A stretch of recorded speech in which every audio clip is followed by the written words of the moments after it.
Safely raise and support your vehicle on the frame so your suspension can hang.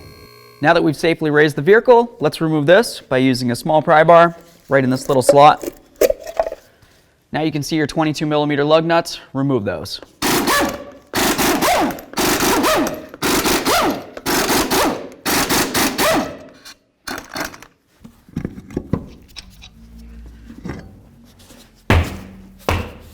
Now we're going to carefully push back the caliper piston. If you look right here, that's the piston. We want that to go all the way back as far as it can go. Some people would choose to open up their bleeder screw. If yours is in poor condition like ours is, it's probably going to break off, in which case, just push it back nice and slow. Now we have a steel piston here, it's not ceramic, so it's okay to go ahead and try to pry up against it. You can test it with a magnet. If the magnet holds, you know it's steel.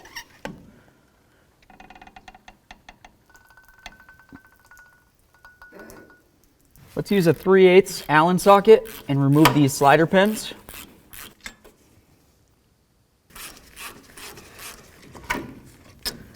Let's grab the caliper off of here.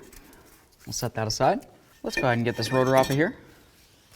Now that that's all out of the way, let's continue on by cleaning up this area right here, this area right there, and then of course this whole hub area. Those are all the mating surfaces. Of course you have your rotor, and then this is where your caliper is going to be. That one looks great.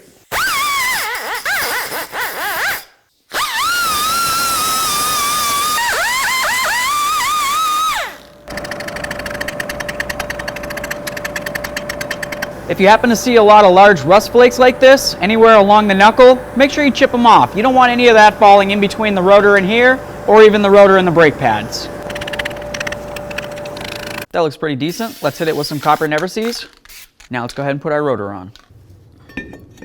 Let's get that new rotor on there. Make sure you take one of your lug nuts and tighten this down. That way there the rotor can't move around. Get the pads out of here.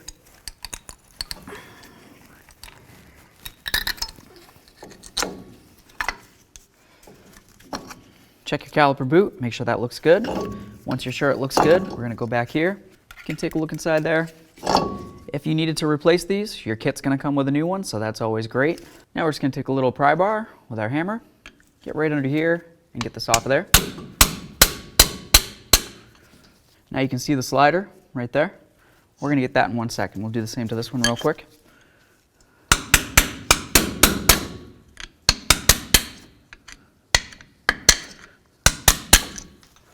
There's one slider. Obviously you need to clean up that rusted area. That one's pretty frozen, but not too bad. Let's clean up the rusted area on the wire wheel. Now that we have our sliders nice and cleaned up, we're gonna move along to taking out this back side of the boot here. Pops right out, easy peasy. Take a look in there. If you need to sand it out because it's extra rusted, make sure you do that now. Now I'm gonna use a pick that looks like this. I'm gonna go right inside, and I can feel right where the rubber grommet is. That's another seal right there.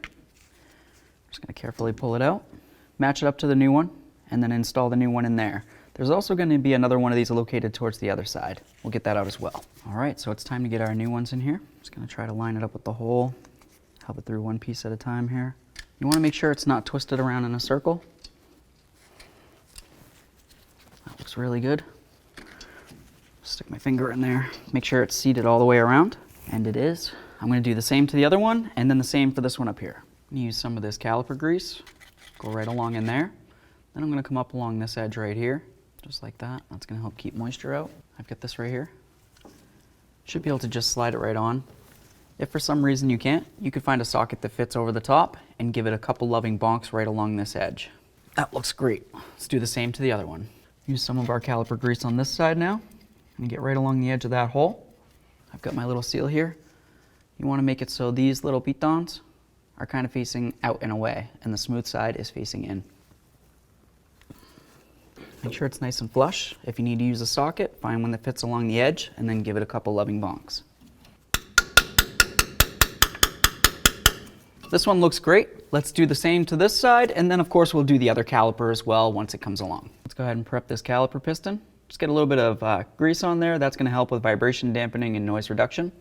We're also going to get both of these ears, the areas where it matches up against the pad. Get our pad in here. Push this down, slide it in. Let's get the outer pad on. Make sure you match it up with the original one so you have the wear indicator on the same side. Slides right in. Just take a little bit of that grease, go right along this edge right here where we sand it down. That's going to help keep moisture from there and keep it from rusting and rotting like the rest of the truck. Get the caliper on. Perfect. Grab your 2 sliders that you just cleaned up. Add plenty of lubricant to all sides and then slide them in. Right in there. Let's get our sliders in there. We've got our 2 bolts. If you need to clean up the threads, now's the time to do it, but these look fine. Now that they're both started in, we're going to snug them up and then we'll torque them to manufacturer specifications. Torque your slider bolts to 38 foot-pounds. Torqued. Let's get this off of here. We'll get our wheels back on.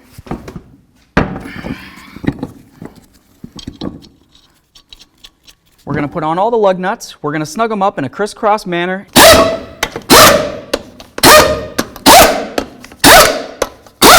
Torque these to 120 foot-pounds.